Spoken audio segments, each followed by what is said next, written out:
বন্ধুরা, আজ তোমাদের সাথে চিংড়ি মাছের একটা একেবারে ইউনিক রেসিপি নিয়ে চলে এসেছি। এটা বানানো ভীষণ সহজ আর খেতে মারাত্মক লেভেলের হয়। একেবারে কম সময়ের মধ্যে যেমন সাধারণ হলেও খেতে অসাধারণ টেস্ট। যারা নতুন নতুন রাঁধুনি ঝটপট কিন্তু আজকের এই রেসিপিটি দেখে নিতে পারো। খুব কম সময়ের মধ্যে একেবারে ইউনিকভাবে রেডি হয়ে যাবে। তো চলো, তার জন্য আমার পুরো রেসিপিটি কিন্তু আজকে তোমাদের দেখতে হবে। স্কিপ করবেন না, তাহলে বুঝতে পারবেন না আমি কিভাবে আজকের এই রেসিপিটি বানিয়ে নিচ্ছি। তো আমি এখানে দেখো চিংড়ি মাছ নিয়েছি 150 গ্রাম। একটু বড় সাইজের চিংড়ি মাছ ছিল বলে তাই 6 পিস হয়েছে। তো চিংড়ি মাছগুলোকে আমি খুব ভালো করে আগে পরিষ্কার করে কেটে ধুয়ে নিয়েছি। তারপর এখানে আমি একটা আলু নিয়েছি, আর আলুটার খোসাটা ছাড়িয়ে আলুটা একটু লম্বা লম্বা করে কেটে নিতে হবে। তো আলুটাও আমি কেটে তোমাদের দেখিয়ে দিচ্ছি কীরকমভাবে আলুটা আমি কেটে নিয়েছি। এইরকমভাবে লম্বা লম্বা করে আলুগুলোকে কেটে নিতে হবে। কেটে বেশ ভালো করে ধুয়ে নিতে হবে। আমি রূপা, ব্লগস উইথ রূপা চ্যানেলে আপনাদের সবাইকে স্বাগত। আজকের রেসিপি খুবই সাধারণ হলেও খেতে অসাধারণ, ভীষণই সুন্দর, আর এত সুন্দর টেস্ট হয় তোমাদের সম্পূর্ণটাই দেখিয়ে দিচ্ছি। আমি এখানে মশলা হিসেবে দেখো সর্ষে আর নিয়েছি পোস্ত আর তিল আর একটা কাঁচা লঙ্কা। তো মশলাগুলো কিন্তু একেবারে হাফ চামচ করে আমি নিয়েছি, অল্প পরিমাণেই। এই গরমে খুব বেশি মশলার কিন্তু প্রয়োজন নেই, অল্প মশলা দিয়ে ভীষণ সুন্দর একটা রেসিপি আপনাদের সাথে শেয়ার করছি। এবং যে সমস্ত আমাদের বাড়িতে থাকে সচরাচর সব কিছুটাই হাতের সামনে রান্নাঘরে, সেই সব মশলা দিয়ে আজকে আমি তোমাদের বানিয়ে দেখাবো এই সুন্দর ইউনিক একটা চিংড়ি মাছের রেসিপি। তো আমি একটা গ্যাসটা অন করে ফ্রাই প্যান বসিয়ে দিয়েছি। ফ্রাই প্যান বসিয়ে দিয়ে দিয়েছি সাদা তেল। সাদা তেলের মধ্যে সামান্য অল্প একটু নুন আর হলুদের গুঁড়ো দিয়ে দিয়েছি। দিয়ে তেলটাকে বেশ ভালো করে কিন্তু আগে গরম করে নিয়েছি। বেশ ভালো মতো একটু গরম করে নিতে হবে। মাছ ভাজার ক্ষেত্রে ভালো করে গরম করে নিলে মাছগুলো তাহলে আর কড়াইয়ের মধ্যে লেগে যায় না বা চিটিয়ে যায় না, এই কারণে। আর যেহেতু আমি মাছটা আগে থেকে ধুয়ে রেখেছিলাম, সেক্ষেত্রে নুনটা আর মাখানো হয়নি বা নুনটা মাখাইনি ইচ্ছা করে, এই কারণে যে আমি তেলের মধ্যেই নুন হলুদ দিয়েই আমি মাছগুলোকে একবারে ভেজে নেব। তাহলে মাছগুলো কিন্তু ফেটে গায়ের মধ্যে ছিটকে আসবে না, বেশ সুন্দরভাবে ভাজা হবে। আর চিংড়ি মাছ খুব বেশি সময় লাগে না ভাজতে, খুবই তাড়াতাড়ি হয়ে যায়। একটা পাশ ভাজা হয়ে যাওয়ার পর আমি চিংড়ি মাছগুলোকে আলতো করে একটু উল্টে দেব, যাতে অপর পাশটাও বেশ সুন্দর করে ভাজা হয়ে যায়। এই রকম উল্টে পাল্টে মাছগুলোকে আমি দুটো পাশে বেশ ভালো করে ভেজে নেব। আর চিংড়ি মাছ কিন্তু খুব বেশি ভাজার দরকার নেই, খুব বেশি ভাজলে হার্ড হয়ে যায়। অল্প সময় নিয়ে দুটো পাশ একটু হালকা করে ভেজে নিয়ে তারপর চিংড়ি মাছগুলোকে তুলে নেব বন্ধুরা। তো এইভাবে আমি আজকে চিংড়ি মাছের যে রেসিপিটি বানাচ্ছি সম্পূর্ণটাই দেখো, স্কিপ করবে না, তাহলে বুঝতে পারবে না। ভীষণ সুন্দর একটা রেসিপি, গরম গরম ভাতের সাথে জাস্ট একদম অসাধারণ, খেতে ভীষণ সুন্দর লেভেলের একটা মাছের, আজকে চিংড়ি মাছের এই রেসিপিটি আর কিন্তু কিছুই লাগবে না, এত টেস্টফুল হয়।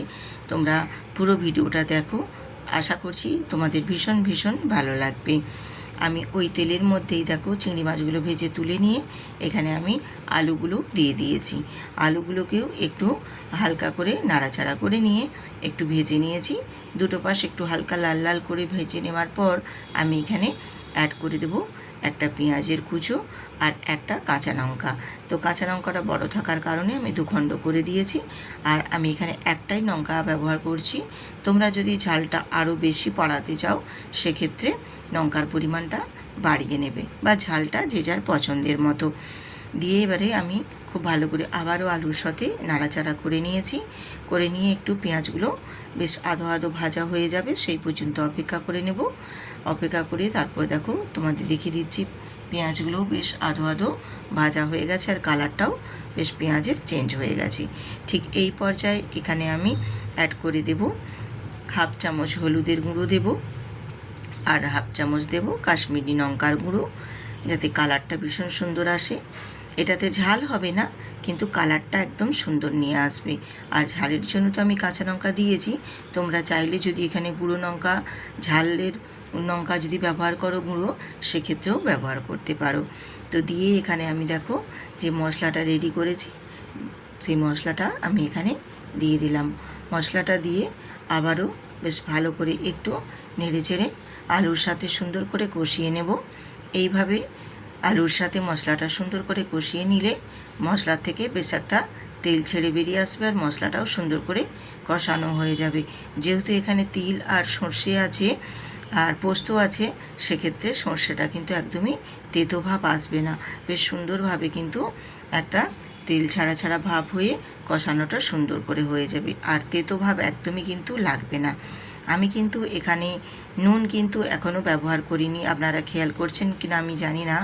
নুনটা কিন্তু আমি এই রেসিপির ক্ষেত্রে একদম সব শেষেই ব্যবহার করছি।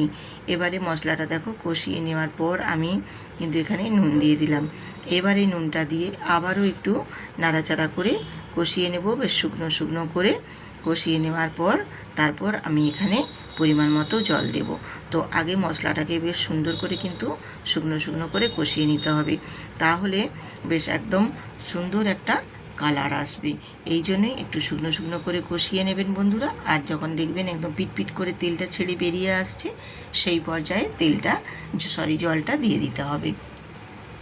জলটা এখানে খুব বেশি লাগবে না, পরিমাণটা একটু দেখেই দেবে, কারণ আলুগুলো শুধুমাত্র জাস্ট সেদ্ধ হওয়ার জন্য যেটুকু জলের প্রয়োজন সেইটুকুই দেবে, খুব বেশি দেওয়ার দরকার নেই। আর যদি তোমরা বলো খুব বেশি পরিমাণে আমি ঝোলের মতো করে খাবো, তাহলে পরিমাণটা একটু বাড়িয়ে দেবে। তো এবারে আমি ঝোলটা ফুটে আসা পর্যন্ত একটু অপেক্ষা করে নিয়েছিলাম। ঝোলটাও দেখো বেশ ভালো মতো ফুটে উঠেছে। এবার আমি এখানে চিংড়ি মাছগুলো দিয়ে দিলাম। চিংড়ি মাছগুলো সব এক এক করে ওই ঝোলের মধ্যে দিয়ে আমি স্প্যাচুলারটা দিয়ে একটু নাড়াচাড়া করে ঝোলের মধ্যে বা গ্রেভির মধ্যে মাছগুলোকে একটু ডুবিয়ে দেব, যাতে করে ওই ঝোলটার মধ্যে পুরো চিংড়ি মাছের ফ্লেভারটা ভীষণ সুন্দরভাবে একদম আসবে। আর চিংড়ি মাছগুলো কিন্তু ঝোলের মধ্যে ফুটে বেশ একদম নরম হয়ে যাবে আর মশলাটাও ভেতরে ঢুকবে। তো এইভাবে আমি 3 থেকে 4 মিনিট একটু ফুটিয়ে নেব। আর ফুটিয়ে নিয়ে তারপর দেখো তোমাদের দেখিয়ে দিচ্ছি কালারটা কত সুন্দরভাবে রেডি হয়েছে বা এসেছে। দেখো এইরকমভাবে তোমরা চিংড়ি মাছের রেসিপিটি বানিয়ে নেবে, খেতে কিন্তু অসাধারণ হয়। যারা নতুন নতুন রাঁধুনি তারা কিন্তু ঝটপটভাবে এইরকমভাবে রান্না করে নিতে পারবে। কম সময়ের মধ্যে কম মশলা দিয়ে এত সুন্দর একটা অসাধারণ চিংড়ি মাছের রেসিপি আজকে আমি আপনাদের সাথে শেয়ার করেছি। যদি ভালো লেগে থাকে অবশ্যই কিন্তু বন্ধুদের সাথে শেয়ার করতে ভুলবেন না। আপনারা যদি শেয়ার করে একটি লাইক দিয়ে সুন্দর করে একটা কমেন্ট করেন, তাহলে কিন্তু আমরা ভিডিও বানানোর জন্য আরও অনেক অনেক উৎসাহ পাই বা মনের মধ্যে অনেক সাহস আসে যে আমাদেরকে আপনাদের মতো অনেক অনেক অসংখ্য বন্ধুরা এত ভালোবাসা দিচ্ছে। আপনাদের এই এত ভালোবাসা পেয়ে কিন্তু আমরা আরও এগিয়ে যাওয়ার সাহস পাই বন্ধুরা। তাই বলছি আপনারা কিন্তু একটি লাইক একটি কমেন্ট করতে একদমই ভুলবেন না। তো আমার আজকে চিংড়ি মাছের রেসিপিটি দেখো একদম কমপ্লিট হয়ে গেছে। গ্যাসটা অফ করে আমি তারপর নাবিয়ে নিয়েছি। নাবিয়ে নিয়ে তারপর আমি তোমাদের ফাইনাল লুকটা দেখিয়ে দিচ্ছি কত সুন্দরভাবে রেডি হয়েছে। এই রকম সামান্য মশলা দিয়ে অল্প তেল দিয়ে একটা আলু দিয়ে যদি বাড়ির সবার মতো রেসিপি বানানো যায়, সেক্ষেত্রে আমার মনে হয় এই রকম সুন্দর সুন্দর রেসিপি আপনাদের বানানোর জন্য আরও অনেক অনেক ভালো লাগবে, যেটা আপনারা দেখলেও ভালো লাগবে আর আমাদের বানাতেও ভালো লাগবে। তো এইরকম রেসিপি যদি পেতে চান তাহলে অবশ্যই কিন্তু আমার চ্যানেলটিতে সাবস্ক্রাইব করে বেল আইকনটি প্রেস করে রাখবেন আর সুন্দর করে একটা কমেন্ট করে দেবেন। আপনাদের কমেন্ট পড়ে চলে যাব আপনাদের পরিবারে। তো আজ এখানেই রাখছি, আবার আসবো আরেকটি নতুন রেসিপি নিয়ে।